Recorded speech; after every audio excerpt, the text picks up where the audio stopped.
It's your daily dose of Donna. Happy Friday. Shabbat Shalom, as we say. Oh my goodness, you guys, I'm recording this late. I'm recording this a lot later than I normally do. I usually shoot my podcast or record my podcast around 11 a.m. Pacific time. Now it's 12:40 p.m. But the reason why I'm doing this is because I've had such a funky morning. My kids don't have school today because it's a Jewish holiday. I already said that yesterday. And so last night, we were at Oliver, he's my younger son, we were at his playoff game, baseball. And one of the moms brought wine and we were drinking and having fun. And some of them are Vanderpump Rule fans. And we were just having a great time, right? And then came home and we tried one of the Ilia beers, which, by the way, I'm going to mention how this show, Daily Dose, is sponsored by Ilia. And we now have beers in hand. And you guys, we drank this on my Instagram stories yesterday. So if you want to see us drinking it on my Instagram at This Is Donna Bowling, go and check it over there. Ilia.com. You get 20% off using the code DAILY20. Use that code on anything and it gets shipped directly to your house. In front of me, I have the rosé, which I'll be drinking this weekend, Memorial Day. This is the Roble, which is a nice red wine. Maybe I'll open that tonight or tomorrow night, like a chill. And then, of course, our beers. And then there's a non-alcoholic wine that's coming out. Go to Ilia.com. Beautiful wine. I'm telling you, it's drinkable. It's lovely. It's a great gift. The bottles are gorgeous. I'm going to show you the beer over on TikTok. Look at that. Such a pretty bottle. My husband and I like it. We were having fun with it. So I'm just going to move these a little bit to the side so I don't knock them over like yesterday. Oh my goodness. Okay. So last night I was out, not late at all. I got into bed at 9:00 and I fell asleep really early. I tried so hard to watch Selling Sunset, y'all. I am trying to do the Lord's work. I'm just not that into it. I understand that it's good drama, but it still feels I think you guys, we have a problem.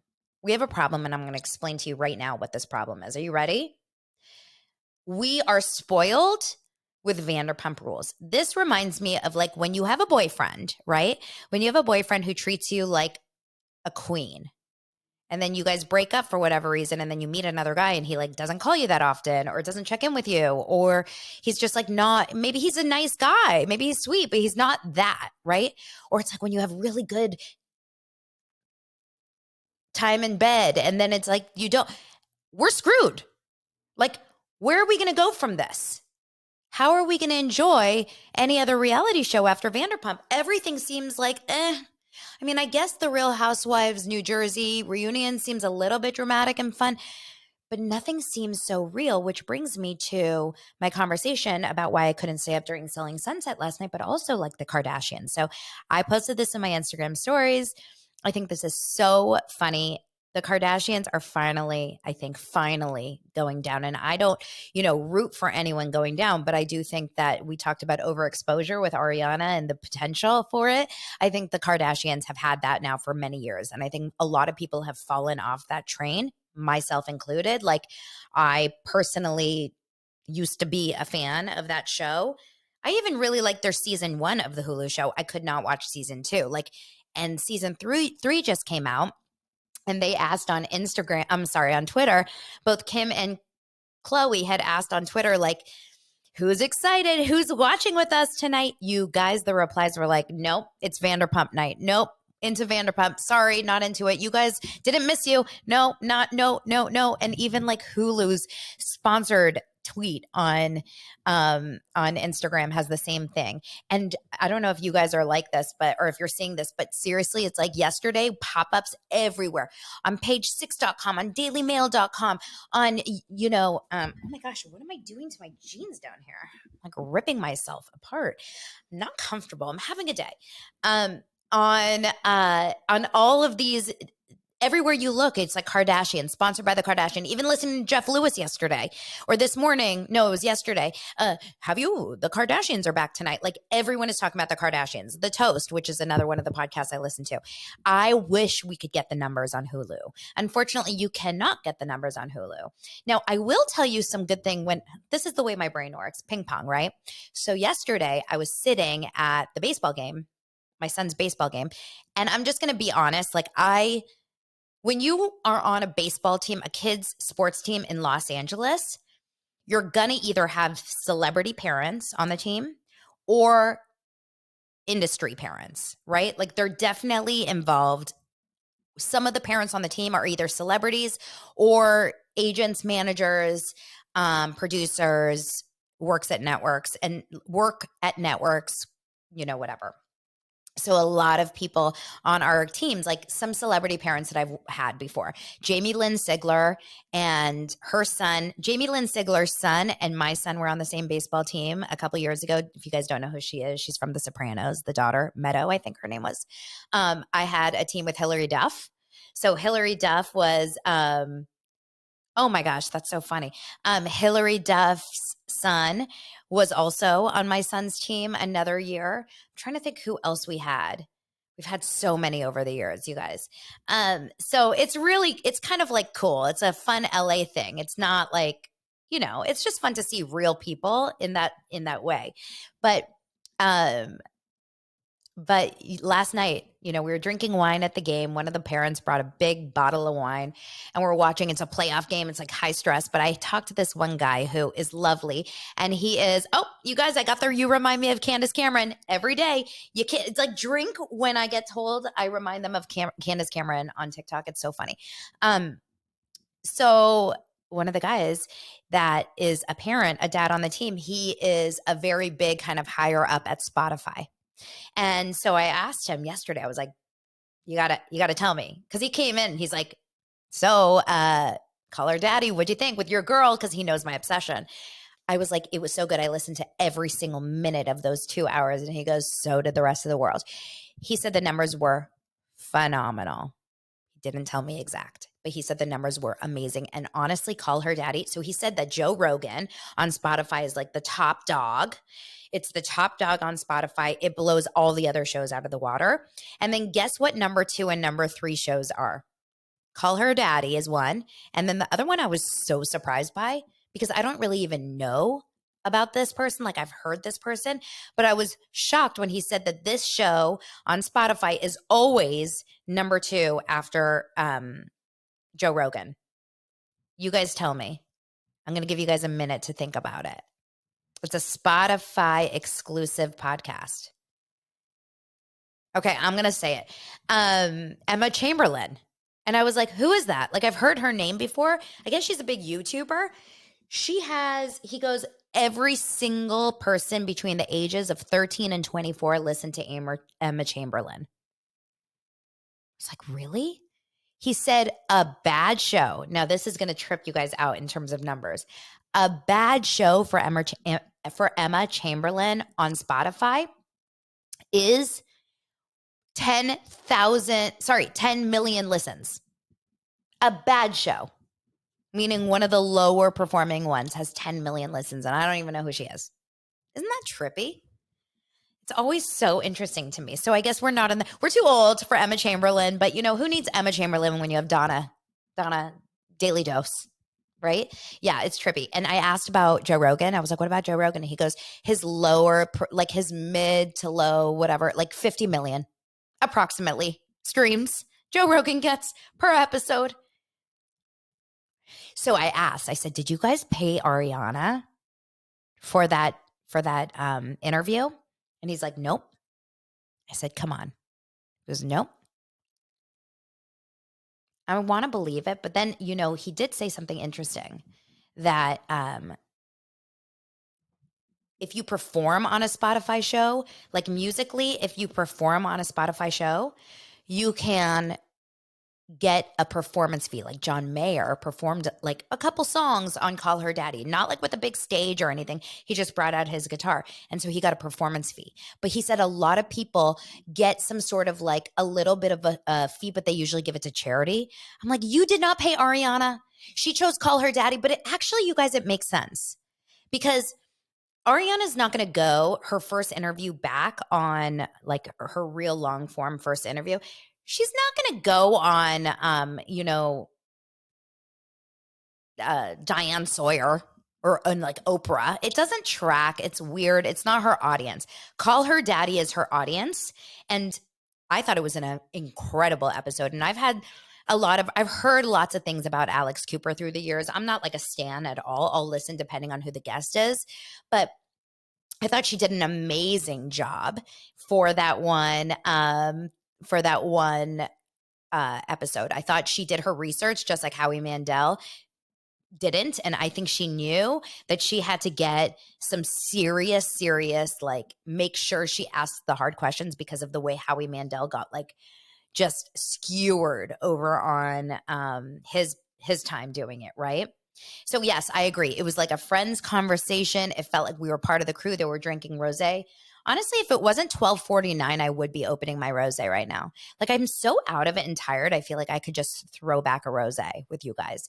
I am getting a massage at 2 p.m. today. My husband got me a massage for Mother's Day, but I canceled it because you guys will understand this. A man, he hired, he called them massage place and they only had a man left at this one massage store or whatever, like massage place.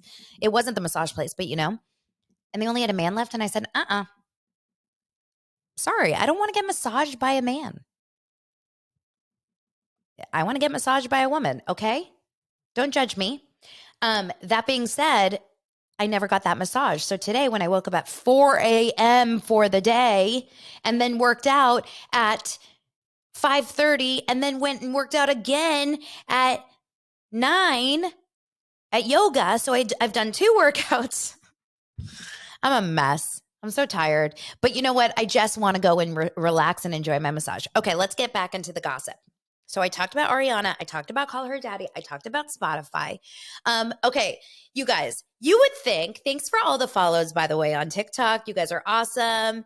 I come here live every single day. I need to do something with my hair. Can you guys tell I'm delirious today? Like I feel like you're not getting a normal version of me today with my hair like that. Okay. I heard someone else prefers women. Ray, we're not talking about that while we're recording, and it's not me. Okay. So unless she's Lala, because Lala was so hot at that reunion. I talked about that already. My husband was like, what? Donna. So let's get back into some gossip. Vanderpump Rules. Tom Sandoval. You know what? Tom Sandoval gets killed with his affair coming out. His band gets raked through the coals. His hair gets raked through the coals. His girlfriend, Raquel, everyone gets kind of skewered and killed on social media by, circa Tom Sandoval. But he decides finally, the one thing that he decides he cannot handle anymore, this is enough for him. I can't do this anymore, are his freaking nails. His nails. He decided this is the hill I'm going to die on. So basically Glamour magazine, which when was the last time you guys read Glamour? I mean, this is the best thing for Glamour ever because like Glamour has literally had no press. Like who's talking to Glamour anymore? So Glamour magazine, I know with me playing with my hair, you YouTubers are going to say like, oh my God, you're fidgeting so much today, Donna. Sorry. White nails for life. Okay. Do you have white nails, Sarah? So Glamour magazine, who's been completely irrelevant, I think. I mean, maybe glamour.com is a little relevant, but I don't see anything glamour, like at all. But anyway, they had an article about how Tom Sandoval has ruined his white nails. He's ruined white nails for everybody. And the truth is, it's so funny because a few months ago, or like probably a month or 2 ago, I can't even remember anymore, I went out to dinner with some girlfriends and they both had white nails. But this is before like we got into like the finale and reunion time. And I took a picture of their nails and I was like, Tom Sandoval was spotted here. And I got so many DMs like, oh, Tom Sandoval's at the restaurant with you. And I was like, dude, no, I'm talking about his nails. But yes, when I see white nails right now, I see Tom Sandoval and she's not wrong. And I went to the nail salon yesterday and I got my French nails for the wedding I'm going to next weekend. And I'm like, no, thank you. I will never get white. Never. Even just seeing the French makes me think, do I look Tom? Am I feeling Tom a little bit? I don't know why he's, obsessed with the white nails. I find it interesting. I find it like now it's just a part of who he is. And he's going strong with that. Like he had to have it at the reunion. He has it still now on stage. And speaking of on stage, did you guys see that TikTok yesterday that was circling around where he was in Houston or Austin and he just jumped up at some karaoke bar and was singing? What the hell? It was real bad. Well, he shaved off his mustache back on Howie Mandel, so he's kept it off. And I'm not going to lie, like Tom Sandoval in general is a good looking guy. I don't think I like his style or his vibe, but Sarah posted on Instagram a reel where she went to his show. We have thoughts about that, Sarah, but she went to his show and she filmed him moving around and dancing without a shirt on. Like if he wasn't Tom Sandoval for all intents and purposes, I think girls would be like, that's a hot man. His body is like ripped. Maybe he's on Ozempic. Is he on Ozempic? Or no, on Ozempic, you supposedly lose muscle and hair. So I don't know if he's on Ozempic. But let's talk about the fact that he got so mad. So this article on Glamour basically said that he's ruined it for everyone. He decided to take that article, he decided to post it on his Instagram stories and said, of course, I took a photo earlier, but like, why would I have it in front of me? Because I am totally, completely unprepared. I am so unprepared with life right now because I'm on no sleep. But he basically, oh, here's the article. The article says Tom Sandoval has ruined white nail polish for everyone. Truly, a white manicure is the only thing Sandoval has been loyal to all season. I'm going to get into that in just a moment really fast. And Tom Sandoval just went wild over it. I'm pulling up Us Weekly so I can read it to you. He put it on his Instagram stories and he basically screenshot it and said, so sorry, nothing I wear seems to ever look good, except he spelled seams like a seam on your shirt, SEAMS. And I'm sorry, if you're Tom Sandoval and you're not on stories that often and you get your one chance to spell right, you got to spell right. Like, do you have anyone there? Do you have autocorrect? Like, there's got to be someone that's like, hey, Sandoval, it isn't going to work. You got to figure something out here, right? Then he said, at least have the courage to at me, meaning tag me if you're going to talk. Shit, I thought your magazine was about being positive. Also, what happens when I wear all the colors at Michigan Pride shows? Okay, so now he's trying to take them down that they're being, anti-LGBTQ. Like what? Okay, that's not the case at all, but they're right. And I saw a lot of Instagram comments on different people's accounts that are saying like, but it's true. I am not getting white nails right now. Like we all have to take a break from white nails, right? And then he went and continued and like took a picture and screenshot and basically said of the journalist that was part of it and was like, you are, what did he say? Something along the lines of, you consider yourself a journalist, which should be unbiased, this and that. It's just crazy that this is the hill that he decides to, die on when everything around him is getting talked to the ground, like everything. Meanwhile, I thought about this, and we're going to segue a little bit into these death threats that Rachel and her family are speaking to the FBI. Okay. Does he not have a PR team to help him at all? He's constantly shooting himself in the foot. 100% he has PR. I don't know if he's listening to them.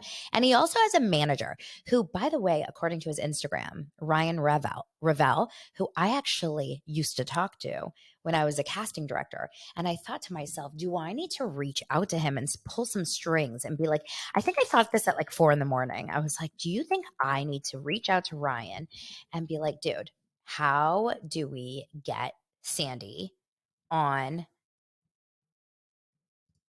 my show? I mean, I'm not joking. Like I used to talk to him. He used to be at another management company. I'm trying to think where he used to be. He used to be at Ryan Revel as his manager. He used to be at, now he's at Good Fear, which is the company that he's got. Oh, yeah, he used to be at Bender Spank, at Artistry, Blueprint. Yes, these are all the things I used to talk to him all the time. Guys, what if I don't think I want to interview Ryan, but I would interview Sandy in a second. Are you kidding me? Who wouldn't, right? And I would do a better job than Howie. But he wouldn't come to me because I'm like a small thing. He would go to, the big ones. But I'm growing. You wait. Just you wait. Okay, so we're gonna keep moving on. Our, obviously, you guys probably saw this already. That Rachel's family has now contacted the FBI because apparently they're getting death threats. A lot of people are like, "This is another abuse of the police and the court system. This is another, like basically an exaggeration. I posted in the Daily Dose of Donna Facebook group today. By the way, if you're not part of that group, go in and find it, Daily Dose of Donna, and I will, of course, accept you in. We talk about all kinds of stuff in there. So I posted it in there, and a lot of people are like, whoa, this is too much. And then some people are like, doesn't this seem a little suspect? Here's what I think. I do think that there is actually people out there that are sending death threats to Raquel. Why? Because I get crazy things, and I'm a nothing, right? Like I'm a nothing, and I get people that send me messages. Thanks, Lourdes. I get a message from people that are like, you are so annoying. Shut the up, this and that. Like I get horrible DMs myself, not all the time, but if a post goes viral, like Bethany stands, oh my God, Bethany fans, they hate me because of my post the other day. So if I'm getting it, of course she's getting it. So I wouldn't put it past her if she's getting some pretty intense things. And you know what it is? It's people like Lala in the sense that they are projecting their own shit on Raquel. Because I do think that like no one actually thinks Raquel deserves that. But I do think that there's probably some girls out there that have been burned and killed by, not killed, that's like a horrible way to put it, but like burned by maybe their best friend that's hooked up with someone else, their boyfriend or whatever. And so this is so triggering to them that it's like they're putting it out there for almost like a projection, like Lala is with Sandoval, I think, about Randall. I think the reason why Lala got so crazy the other day on the reunion with Randall, with Sandoval, I really do think is because it is triggering for her. It feels very like she is, she is basically feeling very like this is the same situation, but it's not the same situation, but she thinks it is. Okay. Does that make sense? Yeah. So it's definitely a tricky situation. But if people are sending her those death threats, I don't even think Ariana would want that. I think that, we got to take it down a notch. And honestly, this is something else that I think that my prediction this whole time was that Raquel is not in a facility, but my prediction is that she's been held in her house. Her parents are watching over her. She's not allowed to have a phone. She's not allowed to watch TV in terms of like this stuff. She's not allowed to watch the news. She has no she shouldn't have any kind of connection to the inside world. I mean, to the this world. I think her parents are probably really trying to protect her right now. And that being said, that's why she sent the letter. I don't think she has a phone. And because of that, Sheena and Brock said that they don't think Raquel's going to be on the show next season because her parents won't let her. Now, I don't know how as an adult your parents still have control over her, but maybe they're footing the bill for her life and who knows what. This is an Amazon sweater. If you guys are watching on YouTube, I'm getting a ton of comments about it on TikTok. I said that I would put the link in my Amazon store. So when we're done here, let me do that. It will take me a second, but I will put all my Amazon finds. I have so many cute Amazon, pretty much everything you guys see me wear on the show. If you like the top, I mean, I always wear jeans or whatever, but if you like the top, I will make sure that I link it. Okay, so I don't think she'll be back on the show. If she's back on the show, she is legit a glutton for punishment. She wants this horrible attention. If she goes back on the show, it's walking into the lion's den. It's essentially going into the lava. You will get hurt. You will get burned. You will get skewered. You will not come out of this well, no matter what. There is not an edit that can make Raquel look good. I guess you will get money. That's the one thing you will get. But is money worth it to just have an incredible bad? Because I don't think Raquel's literally, I don't think she's capable of coming off in a likable manner anymore. Because we know too much and we've seen too much. And even if she came back super, super remorseful, we'd all think it was fake. Because if you're remorseful now, where was your remorse when you were on the show? Like when you first got found out and at the reunion, we didn't see any of it. When you're watching the reunion like this, So it's going to be really hard for her to come back. In my opinion, I think she's got to just go off to the hills and be one of those reality stars where like in 10 years, people are going to be like, oh my God, what happened to Raquel from Vanderpump Rules season 10? It's kind of like when we see one person doing one season of The Real World and they just like shock the world and then we never see them again. That would be my suggestion. It's a horrible, horrible way to go because like to live your life. You know what it reminds me? Any Cubs fans here? Any Chicago people here. My husband is a Chicago fan. And it's funny because my ex-boyfriend before my husband that I was with for 5 years was also a Chicago guy and a Cubs fan. I met them both here in Los Angeles. This is the craziest part because I live in Los Angeles, which is obviously a big city. Their families both lived off the same exit in the northern part of Illinois. Okay, same exit. So when I went to go visit my ex-boyfriend, we would get off on that one exit, and I could tell you guys, essentially by if you guys know Northern Illinois, it's like by Great America. Whoa, Great America over there. Okay, so we would get off on one exit, and then when I went home with Lance, we went on the same freeway, and we got off on the same exit. I was like, you've got to be freaking.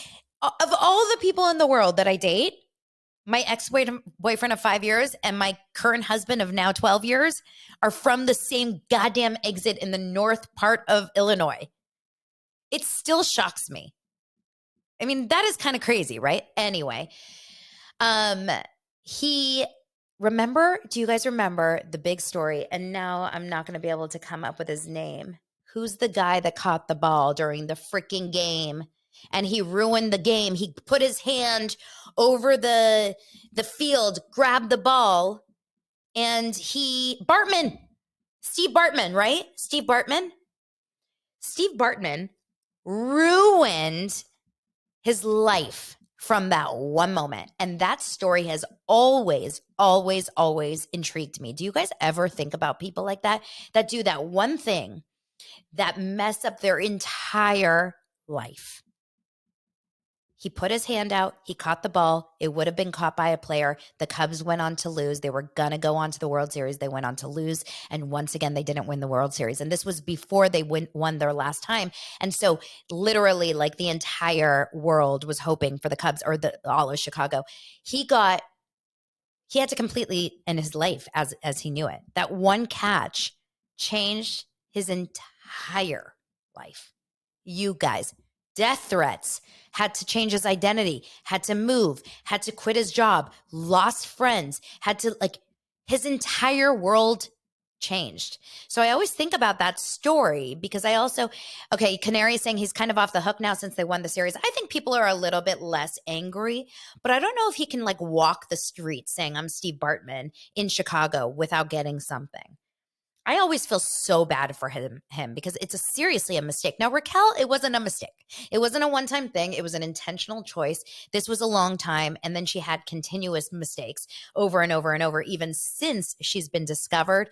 It's a little bit different. But this one mistake that she made that snowballed into a life, like a long affair, has turned her life into something she will never recognize again. How devastating for a parent to see this. How devastating for her mom. I don't know her mom from anyone, but if you're a mother and you love your kid, I would just cry every day to know that my kid did this to themselves. Just horrible. That being said, do you think Sandoval gives a flying F right now that Raquel is in hiding or in a facility or having mental struggles or doesn't have access to a phone or has had to go off the radar? Do you think he gives a flying F or is he just too busy on stage getting the attention? What is happening, you guys? Does Sandoval feel guilt in this situation? I keep thinking about it. I feel like if I had a situation like this and I had an affair and the guy was falling apart, right? Was the most hated person in the world now and literally just was awful and everyone wanted, now getting death threats and in a facility, whatever, mental health struggles. I don't think I would feel in good conscience, going on stage and yeah. What the hell, you guys? I'm so interested to know what is going on with Raquel and Tom now. This is all I care about. Who cares about anything else, And honestly, yes, there are bigger things in the world for those of you naysayers here on YouTube and TikTok. Care about real problems, starvation. Yes, I care about it all. We can care about that and this. Okay? So a lot of you guys think he's a narcissist. He doesn't give a crap. He is actually enjoying the attention. Yes, he definitely does not like Ariana's success, no question. What do we think about Raquel and Brock rumors? I think Ariana put that to bed real fast on the Call Her Daddy episode. I don't think there's any truth to that. Also, Brock. Brock is so hot. Does anyone agree with that? That short hair, the accent. Like I never saw him that way before, but now, whew, Sheena did well there with that Brock. He's like, every other Aussie. Should I move to Australia? Oh my God. Single ladies, go to Australia to find yourself that man.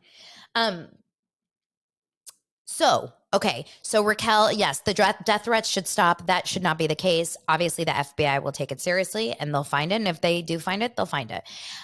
Okay, what else? Sandoval, we talked about the white nails. We talked about the fact that we don't think Raquel's coming back. Jeff and Stu, for those Jeff Lewis fans, I have to give you an update. Basically, Stu and Jeff are trying it again. They're trying to get together. They're trying one more time. And let me tell you something. What was on the phone? Let me tell you something.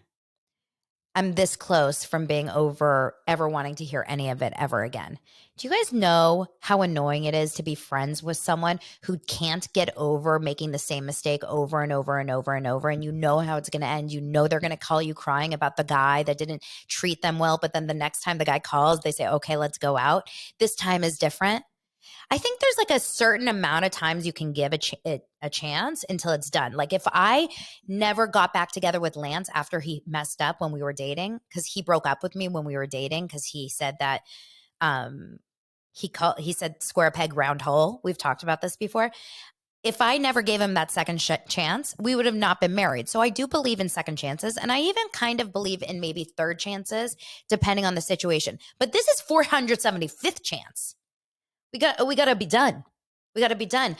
Yes, I ended a friendship over the situation. It was a never-ending drama. I mean, truly, it's too much, and I'm so over it. I'm so over it. So Jeff either needs to never talk to us again about Stu, good or bad, or he needs to be done with it. And I just think we're bored. It's like the boy who cried wolf. How can you get so invested anymore? Someone's asking what happened to Gage. Gage and Jeff are very, very much not together.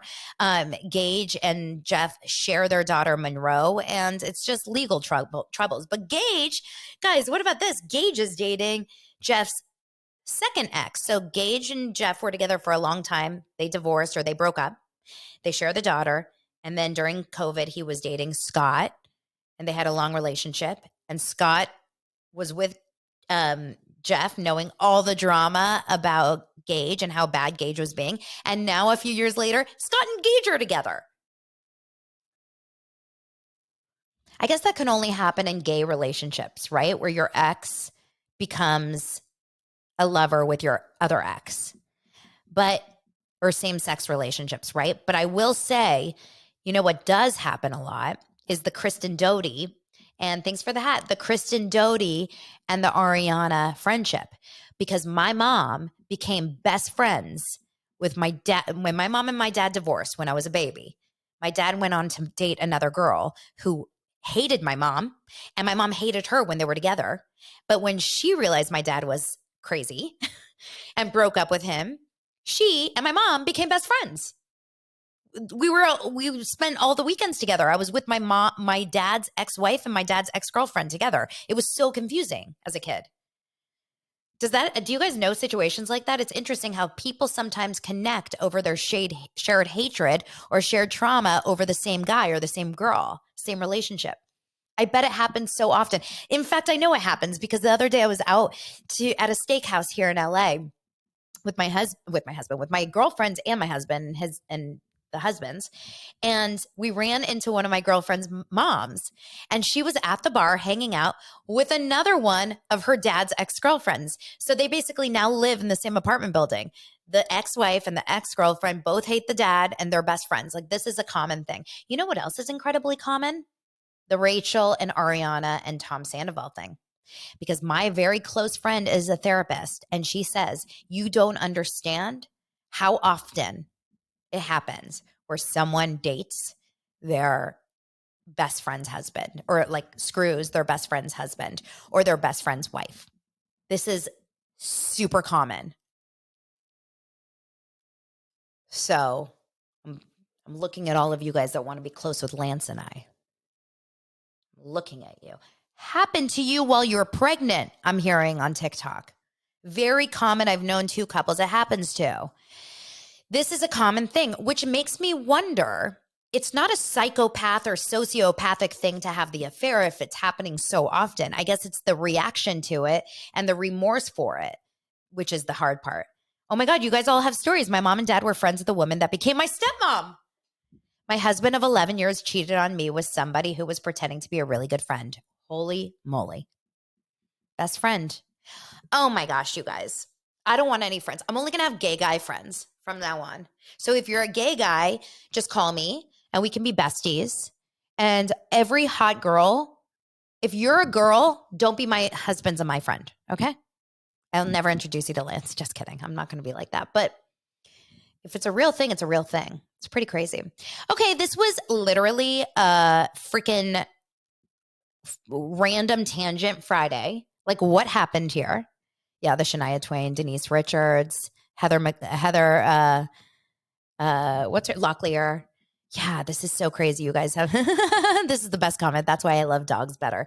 All right. That's why we have to spend time with each other, you guys. Daily Dose of Donna. It's a place where we can connect. It's a place that we can have fun together. I go live every single day on TikTok while I do this if you want to be part of the conversation. So make sure to follow me on TikTok. If you want to watch here on YouTube, I always appreciate the subscribes, the likes, the shares. Make sure everyone in your circle knows about this podcast. I really, truly believe that the show is, well, I just know it's growing. It's growing and more people are hearing about it. And it better grow because I'm loving every second of it and I don't want to stop doing it. This is the first time I could get through a live. You guys. Okay. So here's what if you want to not miss the live, this is what you got to do.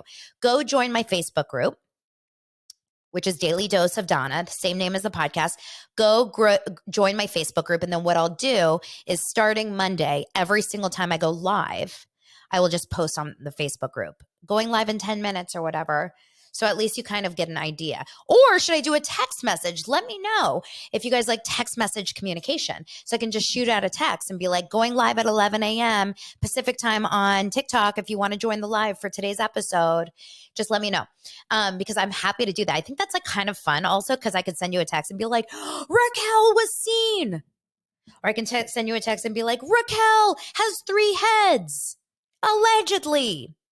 Okay, text your favorite. This is interesting. So you guys like this idea. The Facebook group, I hate Facebook too. The only reason that I have a Facebook group is because I like the ability to connect with you guys. So, okay, so let's do I used to have community like 2 years ago and then I stopped because I thought people were annoyed with it because I was texting about like business stuff. Okay, so let me get a text thing set up. And I'll talk about it on the show. All right, you guys, remember, go drink your Ilia wine, IYLIA.com. Use code DAILY20 for 20% off, not only for yourself to get beautiful wine shipped directly to your door, but also to, support me and the show. This is a great way. It's a win-win. You can buy gifts for your friends, for your family. Beautiful wines and beers, supporting a women-owned business. I love you guys. Thank you so much. Have an amazing weekend. And Memorial Day is TBD. Maybe I'll show up with a surprise episode. Talk to you guys later.